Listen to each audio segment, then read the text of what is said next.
to Off the Record, talking real estate with Joe and Makayla. If you're interested in the Portland, Oregon real estate market and want the unvarnished inside scoop, you've come to the right place. Thanks for giving us a listen. Okay, everyone. Thanks for joining the show. We're happy to have you here today. Hi, Makayla. Hi. We're a little squirrely in the studios today, per usual. Per usual. If you're a longtime listener, you know that we usually record these in the afternoons. Yeah. After very long appointments and some time in the car. Yep. And a late lunch. Yep. But we're here and we're excited. We're here, and, you know, I have that feeling that I should have ate healthier before this, because I just have that, Feel a little brain fried. A little brain fried, a little bit of burger was not the right choice. My giant Diet Coke wasn't a good choice either. Yeah. I don't know about you, but I keep making promises to myself that I'm going to make better choices about my nutrition. But when you get busy, it's hard, you know? You just I got to get something to eat, because I got 10 phone calls to return and 5 emails. And gotta get back in the car. Yeah, exactly. So last weekend I made a big announcement to the family that I was going to go gluten-free. Why? It didn't last today. You're going to go GF? Yeah, I need to. Do you have celiacs, or what's going on? No, I was gluten-free for 7 years, and I just feel like I was healthier then. So. Oh, I didn't know that. Yeah. Most of my childhood. Most of your childhood? Yeah. Wow. Yeah. Wow. New information. Yeah. So are you going to go with it, or did you change your mind already? I need a lot of moral support from my husband. Yeah. And I need some good gluten-free, like protein powders and things like that to supplement. So yeah, that's not what this podcast is about. But it's a whole process. If you know of any good gluten-free substitutes, let me know. Bang. There you go. I've got on a nutritional health thing again, you know, Stephanie and Aiden and I, my son Aiden, did a fast from Tuesday night to this morning. Today's a Thursday. I shared with Makayla, we were on an appointment earlier today. Nobody say anything to Stephanie and Aiden, but I couldn't do it. I was out on an appointment out in McMinnville, and I was just too hungry. I got so hangry, I couldn't even stand myself. How many hours did you make it? 7 p.m. to 2 p.m., 19 hours. It's really impressive. I thought so. I'm proud of you. So, but mom's the word, people. Don't say anything to my wife or Aiden that I cheated. I know you didn't tell them that you cheated, but were you like bragging about the fact that you made it? No, I was just quiet. I thought I was being suspiciously quiet. But they were in so much pain from being hungry, they didn't even notice. Oh, gosh. Miserable. I know. Aiden came up to me before late night. You know, I was heading upstairs to hit the rack, and he's like, "So how you doing, Dad? How you feeling?" I was like, "Boy, it's pretty rough." You're terrible. Well, I didn't have dinner. I had lunch. I didn't have dinner. Yeah, but you didn't have lunch or dinner. So I was just speaking to the dinner. It was like, wow, it's pretty rough, but I'm going to go to bed and I'll be fine. He's like, "Good job, Dad. Good job." Oh, I love it. Oh, man. I love it. Self-discipline. Nothing wrong. Self-discipline. It's hard. Well, someday I'll turn the corner on it. Not today, Satan. Not today. Not today. And after this, we're going to go eat fried chicken. I know. We're doing a grub guide. So if this is your first episode that you're listening to, we also do something called the Grub Guide, which we marry food with community and homes, because you know what? It all goes together, you know? And so Makayla and I have been doing our Grub Guide, where we've been reviewing food trucks around town and the areas that they are located in. And today we're trying, it's not a food truck, it's Jollibee's. Do you know what Jollibee's is? Mm-hmm. Have you looked at the menu? Yeah. I haven't looked at the menu yet. Oh, that's almost more fun, I think. Yeah. Because since it just opened, there's a long line, so we'll have a lot of time to stand in line. You didn't tell me about the line. I know. Well, we were trying to go on an off hour, but, you know, it's already 3 o'clock, so. Well. Probably not going to happen. But all right, people. This market report update could be cut short. I'm just saying. Yeah, I told Aiden where we were going, and I was like, yeah, Makayla and I are going to go there. I'll pick you up something. Let me know if you want to look at the menu and let me know. And he said, "Oh, I know exactly what they have. Get me a bucket of chicken." Oh, wow. He wants a full bucket. See, it's going viral on the socials. Yeah, I guess. Help us go viral on the socials, okay? Well, maybe the Jollibee Grub Guide will go viral. Yeah, maybe. But today we are here, and right now we are here, for all of our listeners that want to hear about the Portland real estate market update. We're going to be brief. We're going to be to the point. And I've been told, go easy on the stats, Joe. So I will. I've been scolded. By who? By you. Are they in the room with us? 'Cause You. I did not scold you. you. You did. Whatever. Yeah. I just want to keep it light and fun because it's... Is that what you call this market? Light and fun? It's not super light or fun. Yeah. But just want to let people know what we're experiencing. You know, a lot of times the market will change week to week or month to month, and we are kind of seeing that. So I think it's important to stay informed based on the spring season. But I think we've got a pretty good idea of what's going on right now this year and this spring. Mm-hmm. Not sure what we're going to see going into the summer, but we know where we're at right now. So what we're going to do, the way we're going to do this is we're going to break it down by price ranges. So 600,000 and below, 600,000 to 1.2 million, and then 1.2 and above. Those are kind of the three price segments in our marketplace. And we're going to tell you what each price segment means for you as a home buyer, and then we're going to tell you what each segment means for you as a home seller. So it should be kind of fun, kind of interesting. We're just kind of whip through this and kind of see what happens here. But I'm interested to get your takes on some of this. You and I talk a lot about the market and what we're seeing and all that. But, you know, we don't get together very much. So we don't get to have these conversations as much as I'd like. Yeah, this is good. Yeah. So let's start it out. Let's talk about buyers who are in the 600,000 and below price point. Mm-hmm. What are you seeing right now? I'm seeing a couple different things. Mm-hmm. A lot of first-time home buyers are having trouble stomaching the mortgage payment. Yep, interest rate sensitive. Interest rates are still hanging out around 6.75 to 7%, depending on so many factors, but that's generally what we're seeing. Our suggestion to buyers in that range is to do all of the prep work to get pre-approved, and then we work really hard at finding a deal for you, meaning that we find something that you love, a home that you want to move into in a location that you love, but one where we can ask for some seller credits to help buy down that interest rate and make your monthly payment much smaller. Yeah, because I'm looking at this stats. I'm going to go stats real quick. Okay, go ahead. All right. I'm looking at the stats, and in May 25 versus May 24, 400 to 600, there are about 120 fewer sales in that price point, right? But there's an increase in the inventory of probably about 35 to 40%. Right. So lots more homes to choose from and much less competition. So as a buyer in those price points, you're kind of calling the shots right now. Absolutely. Yeah, which is a good thing, which is a really good thing. So that kind of covers one of the things I wanted to talk about in this price point was there's just more options, right?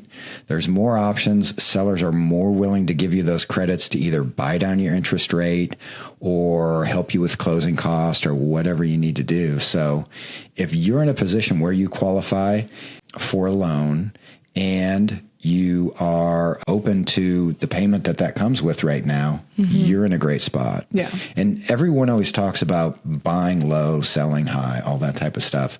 I think now's the low. Okay. We never know until we're past it.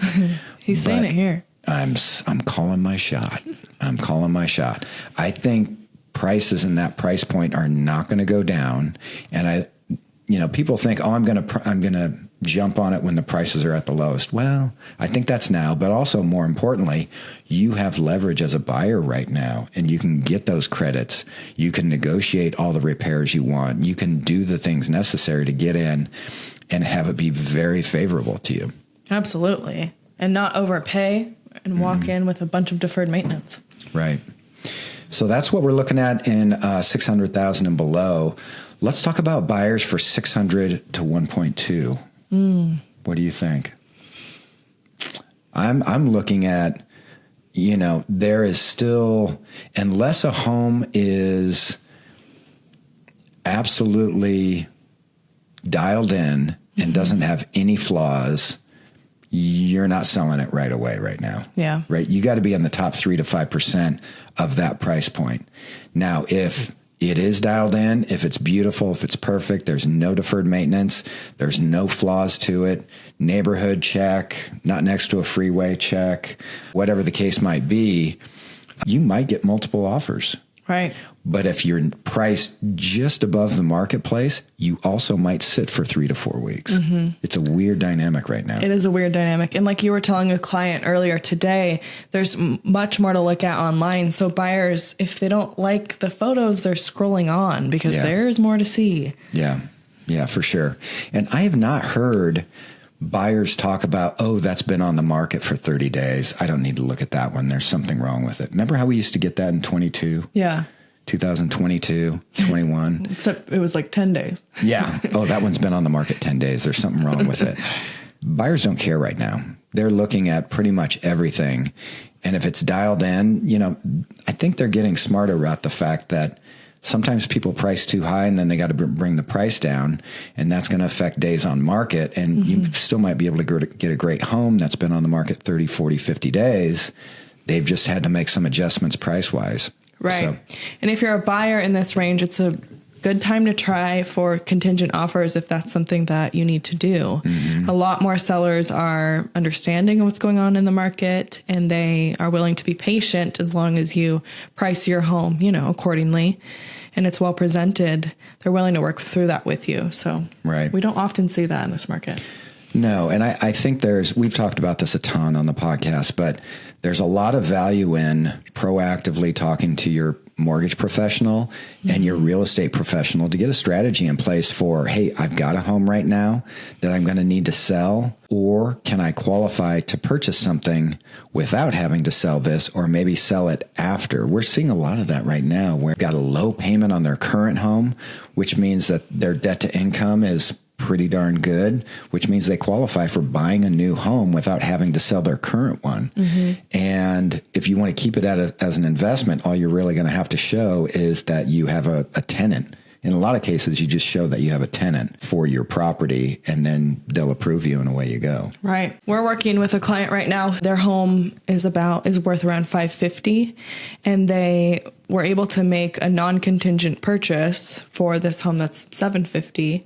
They are sale pending on that right now. We're going to list their home during the process, and then when they close on their purchase, they have to pay 2 months of mortgage payments after that. But when they sell their house, all the proceeds from that can pay off the new home, which is going to lower their monthly payment by a lot, because they don't owe much on that other home. So it's going to really help. But that was such a game changer, because the type of properties that we were offering on were competitive and, very unique to their needs. So we had to be competitive as well. I think there's a lot more buyers right now who in the past year or two have been like, oh, we're never going to move until things change with interest rates, because we're locked in at 2.5% or 3.5% on our current home, that are now realizing, well, our lives have kind of changed and our needs have changed, and we love this house, but we're ready for the next step. Right.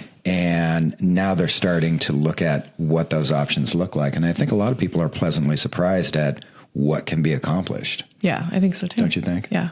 Yeah. The other thing is contingencies. Don't be afraid to write a contingent offer. Yeah. Right? Agreed. Let's talk about buyers that are 1.2 and above. I'm going to go ahead and say you should have a party right now, because this is the best time ever to buy. If you're in that price range of 1.2 and above. It really is. There's more inventory to choose from. Mm-hmm. There's a lot of great inventory. The only downside is there's a ton of competition. Right. Because looking at the numbers of homes that have sold this May versus last year in May versus the year before in May, it's stronger now, 1.2 and above, for the most part, than it was the last 2 years, which is nuts. Yeah, it is nuts. And if you have cash in your 1.2 and above, giddy up. Yes. Right? It's your time to shine. It is your time to shine. So that is our buyers segment. Mm-hmm. Let's move on to the sellers. Okay. Who most of you know in our business, I deal with a ton of sellers, and Makayla deals with a lot of buyers. She deals with both. She deals with buyers and sellers, and so do I for the most part. But I'll be honest, she's more knowledgeable about what's going on with buyers in our current market.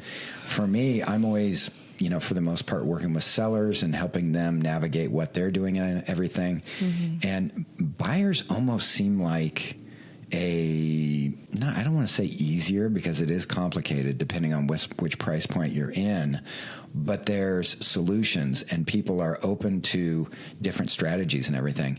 And it feels like just now, June of 2025, our sellers kind of come to the realization of, I need to price my home appropriately and not think about where pricing and the market was back in 2022 or 21. I agree. I think more people are coming up to speed, but there's still that 10% that's just out to lunch. Yeah. Yeah. There's some hard realities. And I always tell people, it's just one of those things I've kind of stood by my 30 years in the business is I'm not going to tell people what they want to hear. I'm going to tell them what my opinion is, what I see in the market, and what my professional recommendation is, good, bad, or the other. You need to get the right information. You need to get the accurate information. Yeah. And that's part of the reason you're hiring us, is for us to give you the straight scoop and not candy coat things. And those are some hard conversations, but people seem to be more receptive to them now. I think so too. Yeah. I do get a little bit sideways in my head when people are like, well, we can always come down, but we can't come up. If I had a nickel. I know, for every time. Here's how that works. Yes, you can always come down, but you can't go up. But if you start too high, you're definitely coming down, right? But if you start below, there's a good shot, especially if you have a top 5, 10% property, that you may go up with multiple offers. Right. So tell me what the better strategy is there. And the right marketing and the preparing.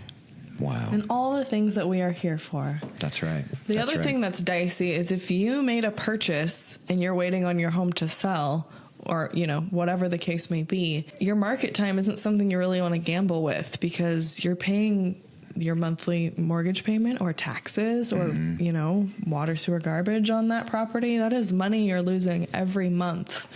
When you had the chance to originally get more money for your offer and be done with it.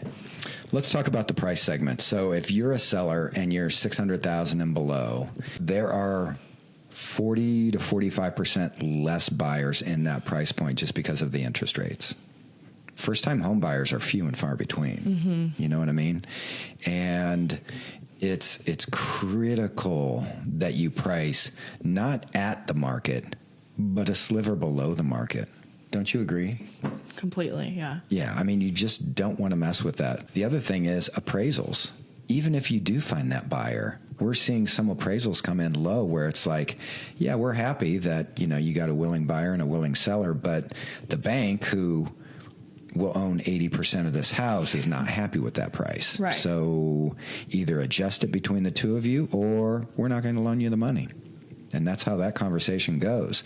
So even if you think, yeah, there's a buyer out there for us, and we as the diligent real estate professionals find one for you, the appraiser can come in and just say no, be Grinch all over it. Right, and you likely have to come down in value or walk away and risk it again. And most of the time it falls on the seller for that. So pricing is so incredibly important at all price points, but especially at $600,000 and below. The other thing is the condition of your property.